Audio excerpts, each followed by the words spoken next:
నేను మహబూబ్‌నగర్‌లోనే కాంటాక్ట్ చేస్తా.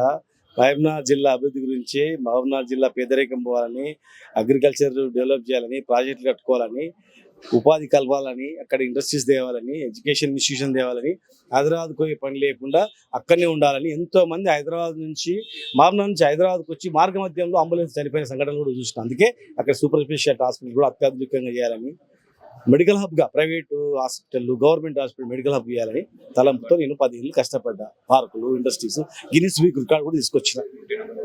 ప్లాంటేషన్లో, గ్రీనరీ పెంపకంలో అట్లా రకరకాలుగా అవార్డులు ఇచ్చిన. నా శ్వాస, నా ధ్యాస మాలమూరు మహబూబ్‌నగర్ మీదనే. మహబూబ్‌నగర్లోనే పుట్టిన గడ్డను బాగు చేయడానికే. ఇక్కడ హైదరాబాద్లో ఆ రోజు అవకాశాలు ఉన్నా కూడా అడుక్కున్నా కూడా లేదని మహబూబ్‌నగర్కి వచ్చిన. మధ్యంతరంగా ఆగిపోయింది. ఇంకా కంప్లీట్ చేయాలా, నా జిల్లా అభివృద్ధి చేయాలా. ఎవడో పనికి మాలినోడు ఎవడో ఒక ఫాల్తుగాడు ఒక ఫాల్తు న్యూస్ ఏదో యూట్యూబ్ ఛానల్లో చెప్పిండంట. మరి ఆ యూట్యూబ్ ఛానల్ అయినా కథకల్లి మహబూబ్‌నగర్ నుంచి హైదరాబాద్ పోతాడని కథలు అన్నీ ఉట్టి అబద్ధాలు అవన్నీ. ఇప్పుడే అనుకున్నా ఎవరు రాయలసీమ సంబంధించిన వ్యక్తి అంటే ఆయన రాయలసీమ సంబంధించిన వ్యక్తి వెనకాల ఎవరో బ్యాక్గ్రౌండ్లో ఉండి తయారు చేయించారని, పడవలు తయారు చేయించారని తెలిసింది. అయినా నేను లీగల్గా కూడా డిఫర్మేషన్ వేస్తున్నా.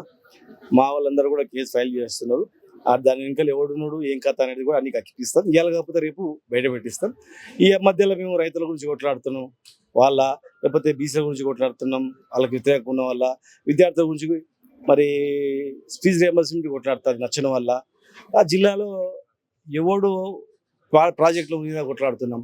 మరి ఎవడు దీని వెనకాల నచ్చని అంశాల మీద ఉన్నవాడా, లేకపోతే ఏ వర్గం దండలాడుతుంది అనేది మేము విశ్లేషిస్తాం, లీగల్గా యాక్షన్ తీసుకుంటాం. ఎట్టి పరిస్థితుల్లో వదిలిపెట్టాం. ఇవాళ కాకపోతే రేపు దాని వెనుకలు ఉన్న కూడా నిలబెడతాం. అది ఎవడైనా కానీ వదిలిపెట్టాం. అది ఏమైనా అసత్య ప్రచారం నమ్మదు. అయినా ఈ యూట్యూబ్ ఛానల్ కూడా ఉట్టి వివరణ నాది కూడా అడగాల, సార్ ఇట్లా అంటున్నారని చెప్పి. ఏది పడితే అది ఎవడో ఫాల్తుగా చెప్పగానే ఇస్తే ఛానల్ కూడా విలువ అవుతుంది, జర్నలిజం కూడా విలువ అవుతుంది. అయినా దీని వెనుకలు ఎవడున్నాడో తెలుసుకుంటాం, లీగల్ కూడా యాక్షన్ తీసుకుంటాం.